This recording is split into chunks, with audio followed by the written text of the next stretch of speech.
Record. चलिए बिस्मिल्लाहिर्रहमानिर्रहीम। हम क्वालिटी एश्योरेंस या क्वालिटी बेहतर बनाने के लिए सोच रहे थे कि प्रोजेक्ट मैनेजमेंट में क्या चीज़ करनी है जिससे हमारा सॉफ्टवेयर जो है वो क्वालिटी अच्छी हो जाए। ठीक है, तो इसमें हमने पहले तो डेफिनेशन समझी थी कि क्वालिटी क्या है, परफॉर्मेंस टू द रिक्वायरमेंट, और इसको लास्ट क्लास में हमने एलेबरेट किया था, समझ किया था। ठीक है, then we studied the quality control and quality assurance. तब हम बेबॉक का जो प्रोसेस है उसको हम पढ़ेंगे। क्वालिटी में तीन चीज़ें थी, हमने पढ़ा था उसमें ये हमने पढ़ा था।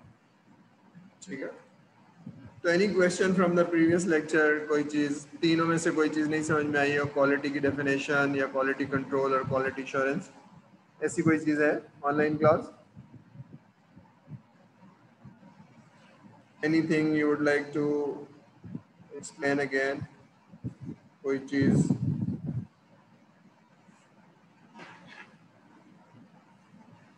चलिए तो फिर हम आगे बढ़ते हैं और विल स्टडी कि हम जो बॉडी ऑफ नॉलेज है पीएम की, उसको हम ज़रा समझना पाएंगे कि वो क्या करता है। तो हमने कल ये समझा था कि क्वालिटी एश्योरेंस के लिए कुछ चीज़ें हैं जो हमें करने की ज़रूरत है। ये तीन चीज़ें हैं: क्वालिटी की प्लानिंग करनी, क्वालिटी एश्योरेंस की एक्टिविटीज़ एंड क्वालिटी कंट्रोल। तो मैंने क्वालिटी कंट्रोल और क्वालिटी एश्योरेंस का फ़र्क समझाया था। हम ज़रा उल्टा चलेंगे। क्वालिटी कंट्रोल की पहली एक्सरसाइज है, ये हम करेंगे, और उसके बाद जो भी रूट वीकनेस आइडेंटिफाई होंगी उसके लिए हम एक एक्टिविटी प्लान करेंगे और फिर हम एश्योरेंस में जाएंगे। आप थी कल की क्लास में? You were in the class yesterday. मैंने तीन चीज़ें बताई थी: क्वालिटी की definition, quality control, quality assurance का फ़र्क। तो आपको फ़र्क पता है या नहीं पता है कि हम आगे जाएंगे, इसी की बेसिस पे हम ये स्टडी करेंगे। ऑनलाइन क्लास में कोई प्रॉब्लम है तो बताइए, और आप अगर कोई सवाल है, दोनों में फ़र्क नहीं पता या क्वालिटी की डेफिनेशन नहीं पता, तो हम थोड़ा सा क्विकली रिवाइज करके इसको आगे जाएंगे।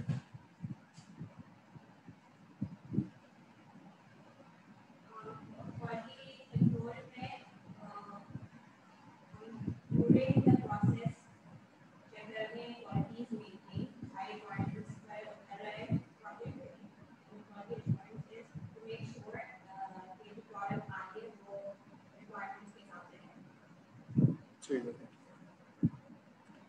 चलिए बेहतर है मैं रिवाइज कर लूँ 5 मिनट, उसके बाद हम आगे जाते हैं। क्वालिटी को हमने समझा था, it's conformance to the requirement. Conformance delivery समझाई थी कि ये डिलीवरी है, और रिक्वायरमेंट को हमने कहा था ये पूरा अलग सेपरेट प्रोसेस है जिसको हम रिक्वायरमेंट इंजीनियरिंग पढ़ते हैं और डॉक्यूमेंट बनाते हैं, और डोमेन की नॉलेज होनी ज़रूरी है, दैट्स अ सेपरेट इशू। लेकिन अगर रिक्वायरमेंट सही है तो फिर उसकी डिलीवरी इज कन्फॉर्मेंस, यानी आपका जो प्रोसेस है वो मैच्योर होना चाहिए, स्किल सेट बहुत अच्छा होना चाहिए। ये हमने क्वालिटी की डेफिनेशन पढ़ा था। क्वालिटी कंट्रोल हमने ये पढ़ा था, that is a subset of the quality assurance. Quality assurance is a super set. हमने पढ़ा था कि बहुत सारी चीज़ें होती है इसमें, और quality assurance is actually prevention, यानी गलती नहीं होनी चाहिए। गलती कैसे रुकेगी? क्वालिटी कंट्रोल ये है कि गलती अगर हो गई है तो आप उसको करेक्ट कैसे करेंगे, यानी अगर आपने टेस्टिंग कर ली, सॉफ्टवेयर टेस्टिंग की और उसमें गलतियाँ आई हैं, तो इसको सही कैसे करना है। तो आप टेस्ट रिपोर्ट जनरेट करते हैं और फिर आप डेवलपर को रिपोर्ट करते हैं, वो उसको डीबग करता है। ख़राब product should not reach to the hands of the customer, that is control, that is software testing. Quality assurance में बहुत सारी चीज़ें थी। प्रिवेंशन का मतलब है प्रोसेस अच्छा होना चाहिए, प्रिवेंशन का मतलब है स्किल सेट लोगों का अच्छा होना चाहिए, प्रिवेंशन का मतलब है so on and so fourth. तो सारी चीज़ें प्रिवेंशन के अंदर इज एश्योरेंस। ठीक है, अब हम ज़रा समझते हैं कि इसको कैसे यूज़ करेंगे फॉर इम्प्रूविंग आवर क्वालिटी।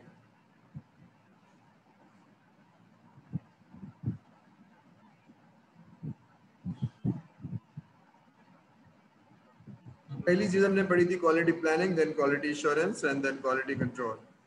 तो प्लानिंग का मतलब ये है कि एक्टिविटीज़ जो भी हमने करनी है टू एंश्योर द क्वालिटी, वो एक्टिविटीज़ यहाँ प्लान हो जाएं। फॉर एग्जांपल, हमने देखा था कि वाटरफॉल में हम रिक्वायरमेंट लेते हैं, डिज़ाइन करते हैं, डेवलपमेंट करते हैं, तो requirement should not reach to the designing team, and design should not reach to the development team unless there is a formal review. ये formal review जो है, जो software engineering में पढ़ा था, that ensures the quality. ठीक है, तो ये एक्टिविटीज को प्लान करना, मेरे पास कब आएगा, मैं कब पढ़ूंगा, कौन पढ़ेगा, कौन रिव्यू करेगा, कौन इसको रिपोर्ट बनाएगा, जैसे सॉफ्टवेयर डेवलपमेंट की प्लानिंग हो रही है, इसी तरह से क्वालिटी एश्योरेंस की एक्टिविटीज की भी प्लानिंग हो रही है. ठीक है.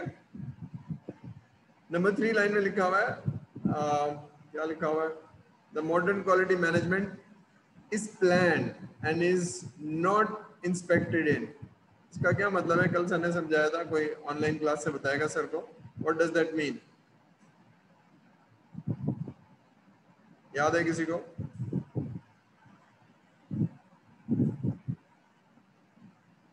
ठीक है, अब जरा गौर से सुनिए और पेंसिल नोट लेके जरा लिखते जाइए ताकि आपको याद रहे. देखिए कोई चीज जी,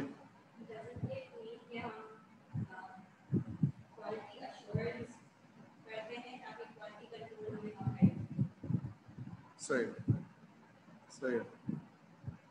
चलिए यहाँ से जवाब आया क्लास में से कि हम क्वालिटी एश्योरेंस इसलिए करते हैं कि क्वालिटी कंट्रोल कम करना पड़े. ये कॉस्ट ऑफ क्वालिटी का कॉन्सेप्ट है जो हम पढ़ेंगे जरा भी थोड़ी देर में, तो हम समझेंगे.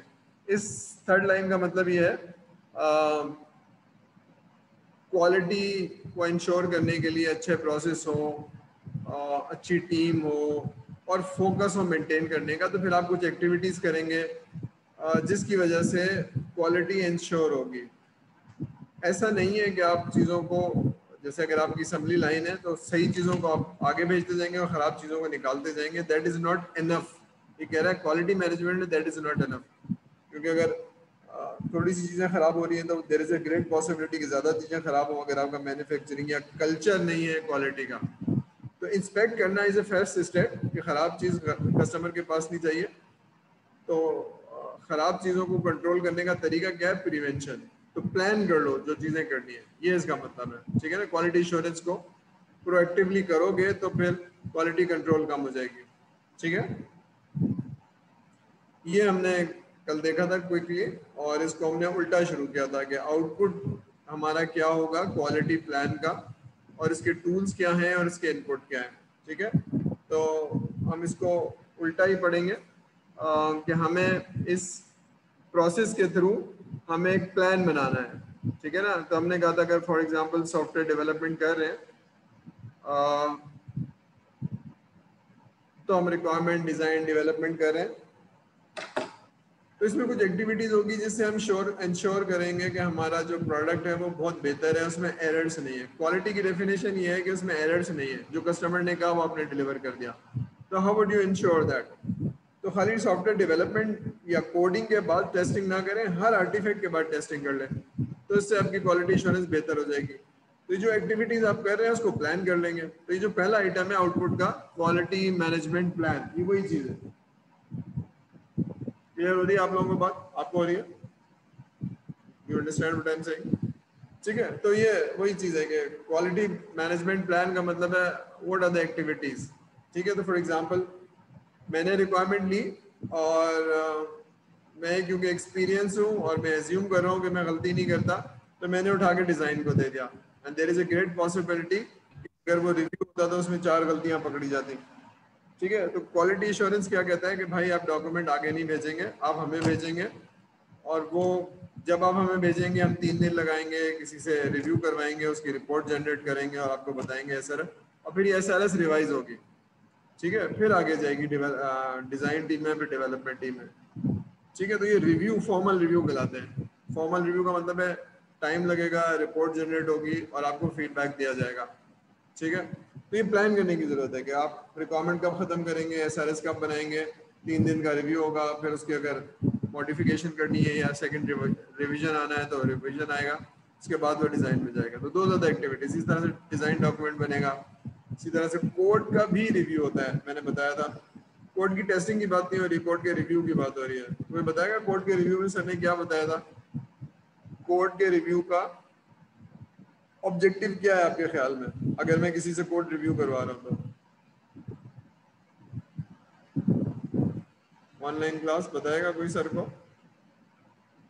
एक है सॉफ्टवेयर सही चल रहा है, दैट इज टेस्टिंग, मैंने चलाया और चला के दे रहा हूँ। मैं कह रहा हूँ नहीं, वाइट बॉक्स खोल के देखेंगे उसको और उसको रिव्यू करेंगे। व्हाइट बॉक्स टेस्टिंग क्यों कराऊंगा आपके ख्याल में?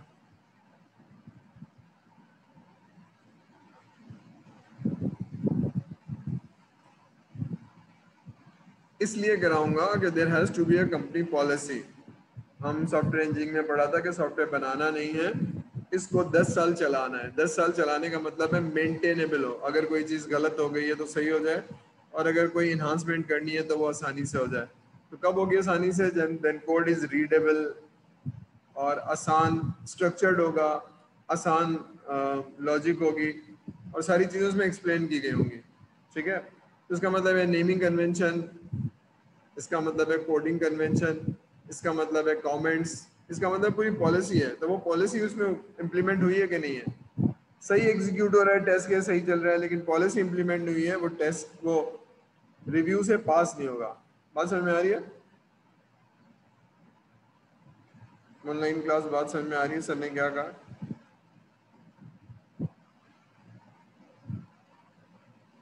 जी सर। ठीक है, तो क्वालिटी प्लान में पहली चीज़ है क्वालिटी प्लान। क्वालिटी मैट्रिसेस क्या होते हैं? क्वालिटी मैट्रिसेस ये होते हैं कि आप कौन कौन सी चीज़ों को चेक करेंगे। फॉर एग्जांपल क्वालिटी मैट्रिसेस है डिफेक्ट डेंसिटी। तो मैं सॉफ्टवेयर जो बना रहा हूँ, जो प्रोसेस आप यूज़ कर रहे हैं, जो लोग यूज़ कर रहे हैं, उसमें डिफेक्ट ज़्यादा आते हैं या कम आते हैं? ठीक है, फिर डॉक्यूमेंट रिव्यू करने का टाइम, जो SRS आप बनाते हैं उसको रिव्यू करने में 2 घंटे लगते हैं या 2 दिन लगते हैं, और कितने एरर आते हैं। ये सब मैट्रिसेस हैं जो मेरी टीम की और प्रोसेस की परफॉर्मेंस को बता रहा है। ठीक है, तो लॉट्स ऑफ मैट्रिसेस। मैं सिर्फ बताना ही चाहता हूँ कि हम मेजर करेंगे, हम ये नहीं कहेंगे ये प्रोसेस अच्छा है या बुरा है। ठीक है, किसी मेजरमेंट में हम कहेंगे अच्छा है या बुरा है। फिर चेक लिस्ट होती है कि हमें क्या क्या करना है, हमें बनाने के लिए क्या क्या करना है। क्वालिटी प्लानिंग के लिए हम ये करेंगे, ये करेंगे, ये करेंगे, तो there has to be check list. ठीक है,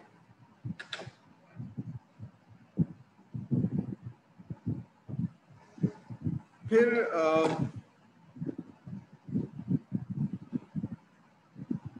चाहे वो इंडिविजुअल हो चाहे वो ऑर्गेनाइजेशन हो, कोई चीज़ इंप्रूव कैसे होती है? इंप्रूव ऐसे होती है कि आप उस ऑर्गेनाइजेशन की या उस इंडिविजुअल की वीकनेस को आइडेंटिफाई करते हैं और over the period of time इनको एड्रेस करते हैं। जैसे जैसे वो वीकनेस खत्म होती है, वो इंडिविजुअल या ऑर्गेनाइजेशन इंप्रूव होती जाएगी। राइट? सही है ये बात? मुझ में अगर कोई वीकनेस है तो वो मैं दूर करूं, और अगर 5 वीकनेस है तो 1 महीने में एक वीकनेस सही की, फिर अगले महीने दूसरी वीकनेस सही की, तो 5 महीने में मैं इम्प्रूव पर्सनैलिटी बन जाऊंगा। तो इसी तरह जब आपका सॉफ्टवेयर डेवलप हो रहा है, प्रोसेस है, लोग हैं, उनमें कुछ वीकनेस आइडेंटिफाई होगी। जब आप एक प्रोजेक्ट कर लेंगे, दूसरा प्रोजेक्ट कर लेंगे, तीसरा प्रोजेक्ट कर लेंगे, तो you will identify the root cause of some weakness. उसको आप एड्रेस करेंगे तो वो चीज़ सही हो जाएगी। तो इसी तरह से जब आप चीज़ों को देख रहे होंगे, आपकी एस्टिमेशन सही नहीं है, आपकी टीम सही नहीं है, या आपका प्रोसेस सही नहीं है, या आपको रिक्वायरमेंट की नॉलेज नहीं है, वट, ठीक है, तो उससे आपको पता चल जाएगा कि जनाब what is the improvement plan. अगर ये वीकनेस है तो उसको आप कैसे सही करेंगे। ठीक है, बात समझ में आ रही है स्टूडेंट? बात समझ में आ रही है? चलिए, एग्जाम्पल ये है कि मैं एक यूनिवर्सिटी चला रहा हूँ और मैं कहता हूँ कि भाई हमारी 3 सब्जेक्ट में टीचिंग वीक है। टीचिंग वीक है, मैं टीचर नहीं कह रहा, मैं टीचिंग वीक है। तो व्हाट आर द ऑप्शंस? तो मुझे पता होगा कि भाई ये करना होगा जिससे हमारी टीचिंग इंप्रूव हो जाएगी। तो that should be in the plan. बात समझ में आ रही है? आपको समझ में आ रही है? ठीक है, तो जो प्रोसेस होगा या इंडिविजुअल होगा या कोई चीज़ होगी, ट्रेनिंग देनी है या सिखाना है या एक्सपीरियंस लोग हायर करने हैं या वट एवर। ठीक है ना, बहुत सारे उसके ऑप्शन हो सकते हैं।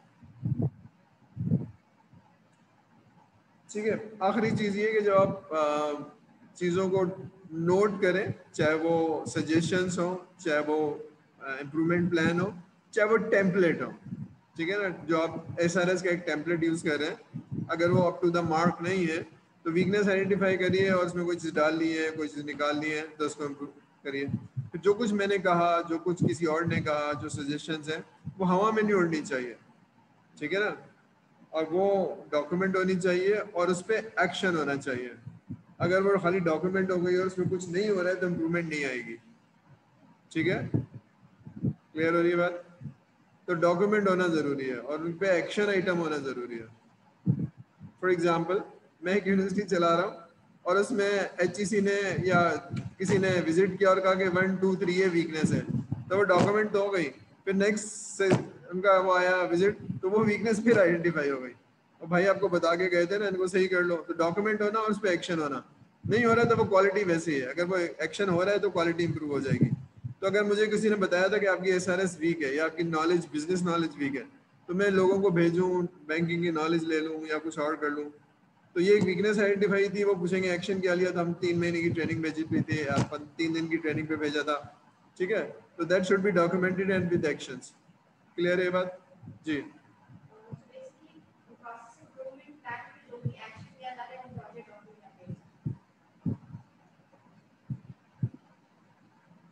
हाँ, उसमें जॉब प्रोजेक्ट उसकी कह रहे हैं। एक्चुअली होता क्या है कि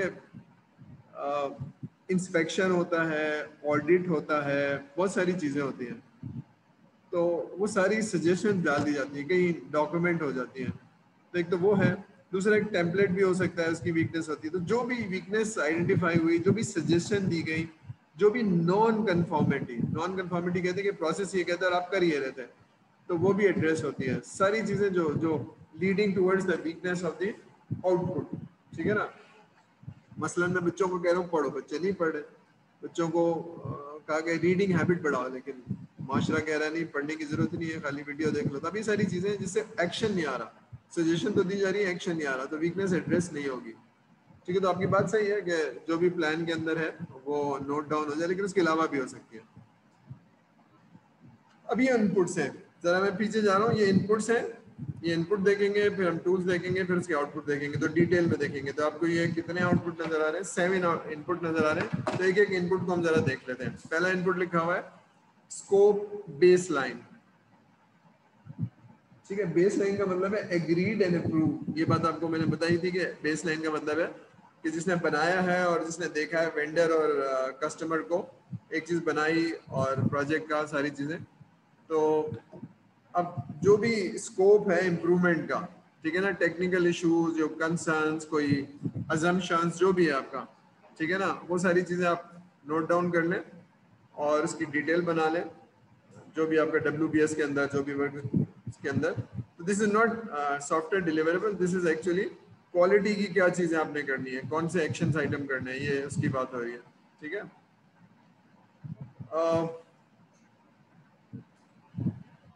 अब ये वो चीज़ें जो स्टेक होल्डर, जब सॉफ्टवेयर डिलीवर होता है तो पुराने प्रोजेक्ट में उन्होंने कुछ बताया होगा, कुछ वीकनेस बताई होंगी, कुछ सजेशन बताई होंगी। फॉर एग्जांपल UI सही नहीं है, मुश्किल बहुत है, या कोई फंक्शनैलिटी सही नहीं चल रही। तो जो भी इश्यूज आइडेंटिफाई हुए थे वो अगले प्रोजेक्ट में एड्रेस होने चाहिए। तो स्टेक होल्डर के रजिस्टर्स, ठीक है ना। अब ये बहुत सारे स्टेप्स हैं। एक तो ये कि पोस्टमार्टम हो गया, प्रोजेक्ट खत्म हो गया, तो वो जो पुरानी चीज़ें नोट डाउन की हुई थी। एक ये कि अभी प्रोजेक्ट चल रहा है, उन्होंने कुछ बग्स आइडेंटिफाई किए हैं, कुछ सजेशन दिए हैं, तो इसको इशू बग कहते हैं। यानी ये भी जैसे आपका बग आइडेंटिफाई हो, रिजॉल्व हो, इसी तरह से इश्यूज आइडेंटिफाई हो, टिकट जनरेट हो जाए, और जब तक सॉल्व ना हो वो, तो ये सारे स्टेक होल्डर के जो भी इश्यूज हैं वो कहीं रजिस्टर हो जाएं और वो एड्रेस हो जाएं। एड्रेस हो जाएंगे तो क्वालिटी ये वही चीज़ होगी जो कस्टमर ने मांगी है। प्रोजेक्ट मैनेजमेंट का दो बहुत बड़े ऑब्जेक्टिव हैं, कॉस्ट एंड टाइम को, ठीक है, कंट्रोल करना, मैनेज करना। तो कॉस्ट क्या थी, मंथली कॉस्ट क्या थी, कैश फ्लो क्या था, कैश इन क्या था, रेवेन्यू क्या था, अभी उसके पास हो मंथली और उसको वो कंट्रोल कर रहा हो। ठीक है, तो this is like managing cost and schedule, that is included as quality attributes. ठीक है ना, शेड्यूल का परफॉर्मेंस कब होना चाहिए था। तो इसके लिए वो क्या देख रहा होगा, इसके लिए अगर आपको याद हो अर्न वैल्यू देख रहा होगा, कितने टाइम में क्या चीज़ हो गई। ठीक है, और हर महीने जो भी उसका टाइम लाइन है, 15 दिन बाद या 1 हफ्ते बाद या महीने के बाद। अभी जो हमने लास्ट लेक्चर पढ़ा था रिस्क, ठीक है, तो कौन से ऐसे रिस्क हैं जिनकी वजह से प्रोजेक्ट खराब हो सकता है। तो वो रिस्क हमने आइडेंटिफाई किए थे, उनके इम्पैक्ट एनालिसिस की थी और हमने कहीं नोट कर लिया। तो क्वालिटी ये चाहेगी कि उन रजिस्टर्स रिस्क को एड्रेस किया जाए, उन रिस्क का इम्पैक्ट बहुत ना हो, वरना क्वालिटी ख़राब हो जाएगी। वो रिसोर्स का हो सकता है, वो टेक्नोलॉजी का रिस्क हो सकता है, वो हार्डवेयर का हो सकता है, वो ट्रेनिंग का रिस्क हो सकता है। ठीक है, तो अगर रिस्क आपने एड्रेस नहीं किया तो there is a great possibility के सॉफ्टवेयर की क्वालिटी ख़राब हो जाए। क्वालिटी ख़राब होने का मतलब है बग आ जाए। बात क्लियर हो रही है? अच्छा, हम पढ़ क्या रहे हैं अभी? कोई रिलेट करेगा कि सर क्या पढ़ा रहे हैं? लास्ट क्लास में कहा था थ्योरी पढ़ा रहे हैं, इसका कोई प्रैक्टिकल से ताल्लुक नहीं है। हम क्या पढ़ रहे हैं भाई दीवन? ऑनलाइन क्लास हम ये पढ़ रहे हैं कि हम लार्ज और कॉम्प्लेक्स प्रोजेक्ट को कर रहे होंगे तो कैसे इंश्योर करें कि उसके अंदर बग ना हो। ये बात सही है या गलत है? ऑनलाइन क्लास में कोई है भी क्लास में या बस? सर क्वालिटी अश्योरेंस ये मतलब बोल सकते हैं। हाँ, क्वालिटी एश्योरेंस का क्या मतलब है? क्वालिटी एश्योरेंस का ये मतलब है ना कि जो सॉफ्टवेयर हमने बनाया है कस्टमर की रिक्वायरमेंट को सही समझाओ और उसकी रिक्वायरमेंट नीड या स्पेसिफिकेशन के हिसाब से हम डिलीवर करें, उसमें बग नहीं होना चाहिए। यही है ना क्वालिटी एश्योरेंस का मतलब, या सॉफ्टवेयर क्वालिटी का मतलब? Yes sir. Yes sir. अभी कैसे होगा? हम पढ़ रहे हैं कि जनाब आपके पास ये चीज़ें होनी चाहिए जिनको आप इंश्योर करेंगे। ठीक है, तो अब छठी चीज़ क्या है? Environment, enterprise environmental factors. अब जब आप सॉफ्टवेयर बनाएंगे तो आपकी, अभी गवर्नमेंट को मैं छोड़ रहा हूँ, रूल्स स्टैंडर्ड्स गाइडलाइंस, इस पे मैं बात करता हूँ।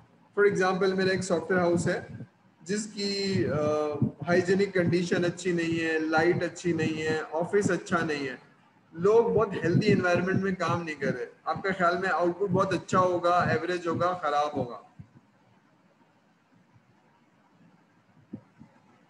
क्या होगा भाई? एवरेज।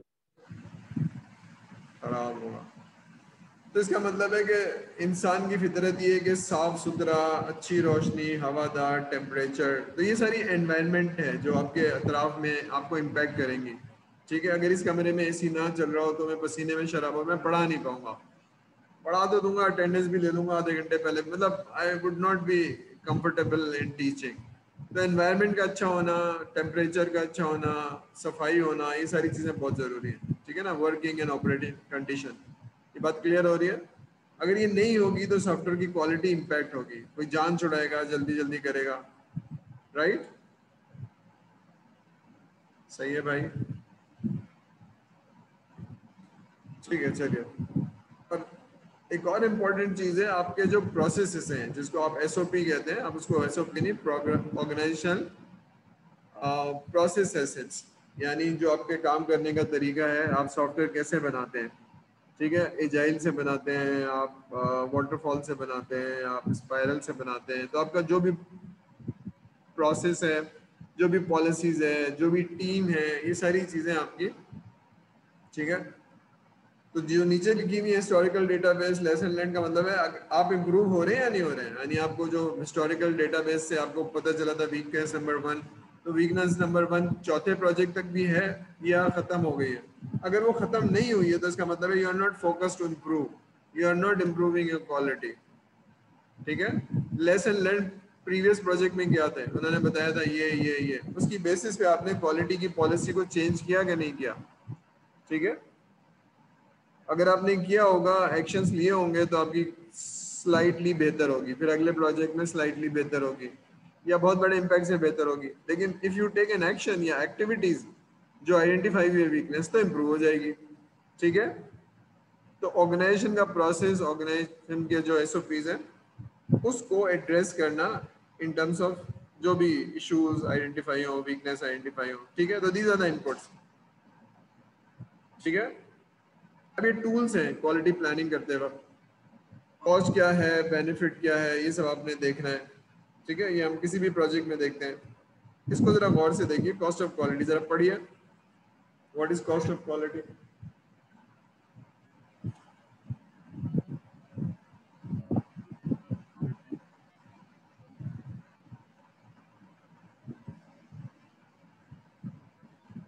इस कॉन्सेप्ट को जरा गौर से सुनिए, ये it's a very strong concept, और ये समझ में आ गया तो आपको बहुत सारी चीजें समझ में आ जाएंगी।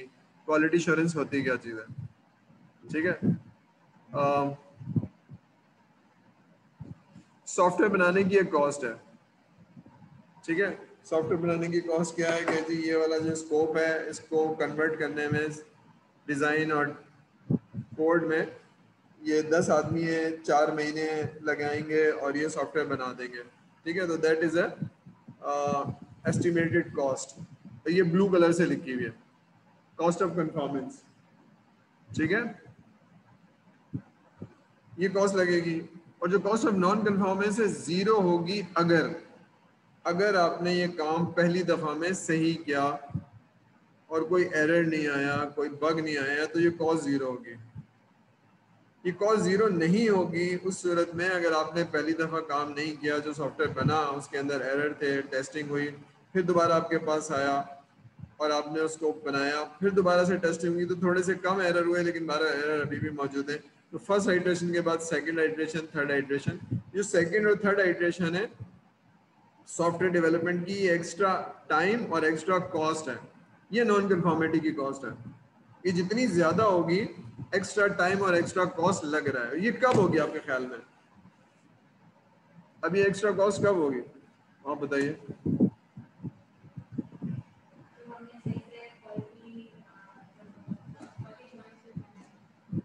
आप इसको जरा सोचिए कि व्हाट इज नॉन कन्फॉर्मेंस, गलती, मिस्टेक, ठीक है, दोबारा से करना।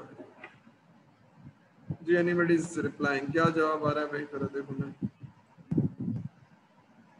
बग्स, हाँ तरुण, बात ये कि बग्स क्यों आ रहे हैं?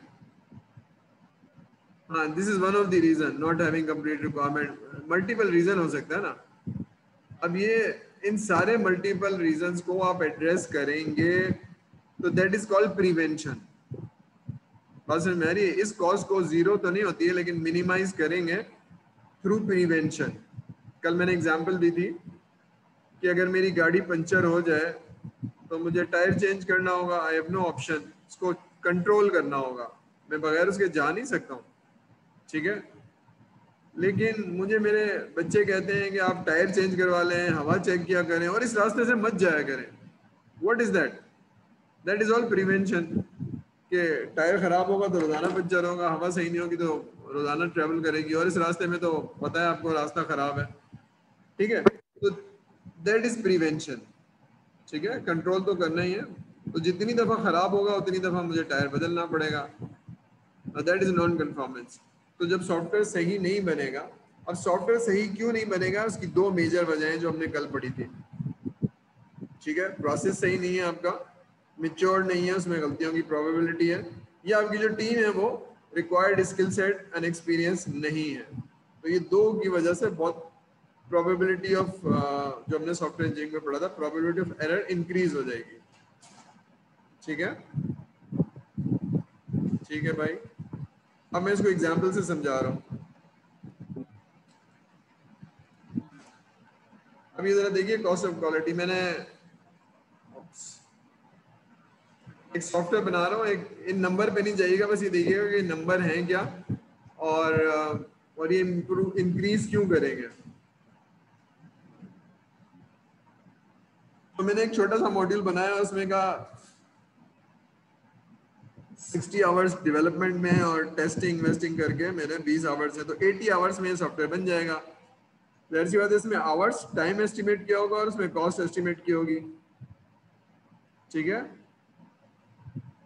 और अगर ये सही हुआ तो 80 आवर्स के बाद में ख़त्म हो जाएगा और ये डिलीवर हो जाएगा कस्टमर को। लेकिन अगर ये सही नहीं हुआ तो क्या होगा? इसमें एक्स्ट्रा आवर्स लगेंगे, देख रहे हैं अभी 12 आवर्स एक्स्ट्रा लगे नॉन कन्फॉर्मेंस की वजह से, सही नहीं था, बग आए होंगे, सही किया होगा उसको, तो 12 घंटे में सही किया और 6 घंटे दोबारा से टेस्टिंग करनी पड़ी, तो 18 घंटे लगे। लेकिन एक और आइट्रेशन आई, तो आप ये देख रहे हैं कि 80 के बाद 30 एक्स्ट्रा आवर्स लग गए, बिकॉज टेस्टिंग करने के बाद पता चला कि ये सॉफ्टवेयर सही नहीं है। ये क्यों लग गए? Because something was not right. Clear हो रही है बात? तो नॉन कन्फॉर्मेंस की कॉस्ट कितनी है? 30। अब ये देख रहे हैं डेट्स बढ़ रही है, कस्टमर को मैंने कहा था 24 तारीख 25 तारीख तक दे दूंगा, कैसे दे दूंगा, वो सही नहीं है सॉफ्टवेयर। 21 को, फिर 25 को, 30 को, जाके 8 तारीख को दिया जो 25 तारीख को देना था। कस्टमर रोजाना फोन कर रहा है, चीखें मार रहा है, भाई क्या कर रहे हैं सर साहब, व्हाई दिस हैपेंड। एग्जाम्पल समझ में आ रही है? कॉस्ट ऑफ नॉन कंफॉर्मेंस समझ में आ रही है? Not doing things right first time, not doing thing right first time is your cost of non conformance। जितनी भी कॉस्ट है, क्योंकि पहली दफा सही नहीं किया था तो ये दोबारा से करना पड़ा, भेजा उसको, फिर ये दोबारा से करना पड़ा, एक्स्ट्रा 30 आवर्स लग गए। और आप ये देख रहे हैं ये डेट जो 25 को देनी थी मैंने 8 जनवरी को दी है। अब ये एरर क्यों आ रहा है, अब ये हमें आइडेंटिफाई करने की जरूरत है, रूट कॉज करने की जरूरत है, ठीक है, और इसको एड्रेस करने की जरूरत है। अगर वो रिक्वायरमेंट इंजीनियर सही नहीं था तो रिक्वायरमेंट इंजीनियर हायर करें या ट्रेन करें या फिर व्हाटएवर, या फिर आपको डोमेन की नॉलेज अच्छी नहीं थी, जो आदमी जा रहा था प्रॉब्ली वो इंश्योरेंस का था और आपने बैंकिंग सेक्टर में भेज दिया था तो आपने गलत किया, या वाइस वर्सा कि वो बैंकिंग का था आपने इंश्योरेंस में भेज दिया क्योंकि बी आपके पास एक ही था, या कोई और वजह, ठीक है, या आपका आर्किटेक्ट सही नहीं बजा था, या आपकी जो डेवलपमेंट टीम थी वो इनएक्सपीरियंस थी, या आपका प्रोसेस जो था वो बहुत मैच्योर नहीं था, या आपकी ऐसी ऑफिस एनवायरनमेंट इतनी गर्मी थी कि लोग जल्दी जल्दी काम करके भागते थे तो इसलिए वो क्वालिटी ऑफ वर्क व्हाटएवर, ठीक है। अब आपको ये देखने की जरूरत है, उसको एड्रेस करने की जरूरत है। कॉस्ट ऑफ क्वालिटी समझ में आ रही है? नॉन कन्फॉर्मेंस को मिनिमाइज करना थ्रू प्रिवेंशन एंड इंश्योरेंस। ये बात क्लियर समझ में आ रही है? इससे बेहतरी आएगी प्रोजेक्ट में या नहीं आएगी? ये सिर्फ थ्योरी है सर, आप थ्योरी पढ़ा रहे हैं, हमारी समझ में नहीं आ रहा। आ रही समझ में? Make sense? इसको यूं समझिए, सॉफ्टवेयर नहीं बनाइए, कोई भी चीज बनाइए, कोई एनीथिंग विच, पेंटिंग बना लीजिए या बिरयानी बना लीजिए। तो अगर पेंटिंग एक पेंटर बना रहा है, who has an experience artist, painter नहीं बना रहा, आर्टिस्ट बना रहा है, who is like 15 years experience and excellent capability art work, वो बना रहा है और वो 4 बच्चों को सिखा रहा है, तो वो 4 बच्चे उस क्वालिटी का नहीं बनाएंगे, बार बार गलत करेंगे, बार बार गलत करेंगे। वंस दे आर एक्सपीरियंस है ना, फिर वो नॉन कन्फॉर्मेंस नहीं आएगी, वो बार बार मिटाना नहीं पड़ेगा, फाड़ना नहीं पड़ेगा, सारा कुछ नहीं करना पड़ेगा। जब तक वो नहीं है, सीख रहे हैं, तो नॉन कन्फॉर्मिटी ज्यादा आएगी। तो इसी तरह सॉफ्टवेयर डेवलपमेंट भी है, ठीक है। तो बच्चों की ड्राइंग कब खराब होगी? जब उनको एक्सपीरियंस नहीं है, एक्सपोजर नहीं है और रिक्वायर्ड स्किल सेट नहीं है। तो इसी तरह सॉफ्टवेयर कोई भी चीज बनाए, चाहे वो बिरयानी बनाए, तो अगर somebody does not have that experience and does not have the process, material क्या होगा, रेसिपी क्या होगी, टाइम कितना होगा, सब चीजें करनी पड़ेंगी, बार बार प्रैक्टिस करनी पड़ेगी, तो सही हो जाएगा। तो सॉफ्टवेयर डेवलपमेंट में भी यही है। गलती क्यों आ रही है? या तो आपके बनाने का तरीका सही नहीं है, आपको रिक्वायरमेंट लेनी नहीं आती है, या आपको आर्किटेक्ट बनाना ही नहीं आता है, या आर्किटेक्ट पता ही नहीं है आपको कि सॉफ्टवेयर के अंदर एक आर्किटेक्ट भी होता है, फिर डेवलपमेंट है, फ्रंट एंड बैक एंड, अब ये सारी चीजें। तो आपको डेटाबेस का कोर्स अगर आपने अच्छा नहीं पढ़ा हुआ है या फ्रंट एंड आपकी अच्छी नहीं है, तो probably you will not have the right results, ठीक है, पॉसिबिलिटी ऑफ एरर है। ये कॉन्सेप्ट क्लियर हो रहा है? समझ में आ रही बात? Make sense? तो दैट वाज द सेकंड, ठीक है। अब ये टूल्स एंड टेक्निक्स हैं, आप सारे तो नहीं यूज करेंगे, इनमें से कोई चीज आप यूज करेंगे, ठीक है। कंट्रोल चार्ट या बेंचमार्किंग या डिजाइन ऑफ एक्सपेरिमेंट्स। अभी क्या चीज है, अब मैं एक प्रोसेस है और लोग हैं, तो वो प्रोसेस से काम करके मैं देखता हूँ कितनी डेविएशंस आती हैं। तो अगर डेविएशन बहुत ज्यादा है तो मेरा प्रोसेस सही नहीं है, कभी अच्छा बनता है, कभी अच्छा नहीं बनता है, कभी अच्छा बनता है, कभी अच्छा नहीं बनता है। इसका मतलब है वेरिएशन बहुत ज्यादा है, तो probably my process is not mature। तो मैंने जब बनाया, जब मंडे को बनाया था तो बहुत अच्छा बना था, लेकिन आप ये देख रहे हैं ये जो ट्यूसडे वेडनेसडे वाला जो ग्राफ है बहुत ऊपर नीचे जा रहा है। तो ट्यूसडे वेडनेसडे वाले दिन बहुत खराब हुआ, फिर ये हुआ, फिर ठीक है बाकी दिनों में अच्छा हुआ। तो उस दिन क्या था, लोग सही नहीं थे या प्रोसेस सही था या गर्मी ज्यादा थी या व्हाट वाज द प्रॉब्लम। तो मुझे पता चलेगा the process is not stable या प्रोसेस इज स्टेबल। बेंचमार्किंग होता है कंपेयर करना, ठीक है। फॉर एग्जांपल मैं सॉफ्टवेयर बना रहा हूँ और मैं सिस्टम्स को देखता हूँ, तो सिस्टम के जो सॉफ्टवेयर हैं वो रिलेटिवली कम वक्त में बन जाते हैं और मेच्योर बनते हैं। और मैं एक सॉफ्टवेयर हाउस हूँ जो इतना अच्छा नहीं बनता, तो बेंचमार्किंग में उनका तरीका देख लेता हूँ, कंपेयर कर लेता हूँ कि वो क्या तरीका यूज करते हैं। दैट इज बेंचमार्किंग, या इसको यूँ समझ लीजिए टोयोटा अच्छी गाड़ियां बनाता है, सुजुकी अच्छी नहीं, तो टोयोटा सुजुकी सीख ले टोयोटा क्या करता है, कौन सा प्रोसेस है, just in time, peoples management, ये सारी चीजें। ठीक है। डिजाइन ऑफ एक्सपेरिमेंट ये होता है कि आप 3-4 प्रोजेक्ट कर रहे हैं और उनमें से एक का बहुत अच्छा रिजल्ट है, तो फिर उसको आप देखना शुरू करते हैं, उससे इन्फ्लुएंस होते हैं और आप ओवरऑल उसको अडॉप्ट कर लेते हैं। ये भी जिस तरह से आपने ग्राफ बनाया था इसी तरह से स्टैटिस्टिकल सैम्पलिंग है, क्वालिटी एश्योरेंस का टूल है कि स्टैट्स बहुत सारी चीजें आपको बताता है। क्या बताता है? माइक्रोसॉफ्ट और माइक्रोसॉफ्ट में पाकिस्तानी एक यूनिवर्सिटी के बहुत सारे बच्चे हैं, ये स्टैट्स है या नहीं है? अगर एक यूनिवर्सिटी के बच्चे हैं तो उस यूनिवर्सिटी में क्या खास बात है कि माइक्रोसॉफ्ट और माइक्रोसॉफ्ट जो अमेरिका की दो बड़ी कंपनियां हायर करती हैं, इट टेल्स यू समथिंग। तो स्टैट्स कुछ बताता है। शारा फैसल पर ट्रैफिक एक्सीडेंट्स कम होते हैं, लेकिन यूनिवर्सिटी पर एक्सीडेंट बहुत ज्यादा होते हैं, ये कुछ बताता है आपको, बताता है। तो इसी तरह से जब आप सॉफ्टवेयर बनाते हैं तो डिफेक्ट डेंसिटी ज्यादा है या कम है, ये कुछ बता रहा है, कुछ बता रहा है आपको कि डिफेक्ट डेंसिटी ज्यादा का मतलब आपके प्रोसेस सही नहीं है, आपकी टीम सही नहीं है, समथिंग इज सीरियसली रॉन्ग। ठीक है, टाइम ज्यादा लग रहा है तो इसका मतलब आपकी एस्टिमेशन इज नॉट राइट। ठीक है, यह कोई और बात है। तो स्टेट्स जो है ना आपको बता रहे होते हैं, तो इनसे हेल्प लेंगे कौन सी, एक्चुअली रूट कॉज है। ठीक है, जीपीए क्या है? जीपीए एक एवरेज है जो हमारा पूरा, तो एक सेमेस्टर, दूसरे सेमेस्टर, तीसरे सेमेस्टर, तो वो रिजल्ट्स हैं, वो कुछ बता रहे हैं आपको, बता रहे हैं। ठीक है, तो इसी तरह से यहाँ पर भी है, परफॉर्मेंस बता रहा होता है किसी चीज की, तो आप बताते हैं। ठीक है, तो कोई चीज बनाने के लिए फ्लो चार्ट्स, अब ये रूट कॉज एनालिसिस करते हैं। ठीक है ना, अगर आप कोई चीज देखना चाहते हैं तो अगर आप, मैंने बताया कि किसी को अच्छा करना या किसी को इम्प्रूव करना, चाहे वो इंडिविजुअल हो चाहे ऑर्गेनाइजेशन हो, दो ही चीजें, जो अच्छी चीजें वो तो हो रही हैं, जो अच्छी चीजें नहीं हो रही हैं, दोज आर योर वीकनेस। ठीक है, बच्चे के अच्छे नंबर नहीं आ रहे, क्यों नहीं आ रहे? उसको केमिस्ट्री नहीं आती है, सारे में तो अच्छा है लेकिन केमिस्ट्री नहीं आती, तो आप उसको इस्लामियात पढ़ा रहे हैं, you are doing something wrong. Root cause कह रहे हैं, मसला क्या है, मसला पता चल जाएगा, उसको आप एड्रेस कह रहे हैं। ठीक है, या आप उसको अंग्रेजी पढ़ा रहे हैं या आप उसको मैथ्स पढ़ा रहे हैं, जो भी आप कह रहे हैं। ठीक है, तो रूट कॉज करने की जरूरत है। तो रूट कॉज का एक डायग्राम बनती है, उसको फिश बोन कहते हैं, देखा है किसी ने? Anybody idea what is fish bone? चलिए मैं बनाता हूँ, तो उसकी पिक्चर लेके ना उसको ग्रुप पे डाल देगा। ठीक है, मैंने इत्तेफाक से डाली नहीं है क्योंकि हमारा रूट कॉज कैसे करते हैं, रूट कॉज कैसे करते हैं भाई, रूट कॉज करने के लिए पेन चाहिए आपको। अच्छा, ऑनलाइन क्लास में एक बोर्ड पे डायग्राम बना रहा हूँ, तो ये आपके पास कैमरा है, बस तस्वीर ले लीजिएगा और उसको बना के ग्रुप पे डाल दिएगा। ठीक है, उसको फिश बोन डायग्राम क्यों कहते हैं?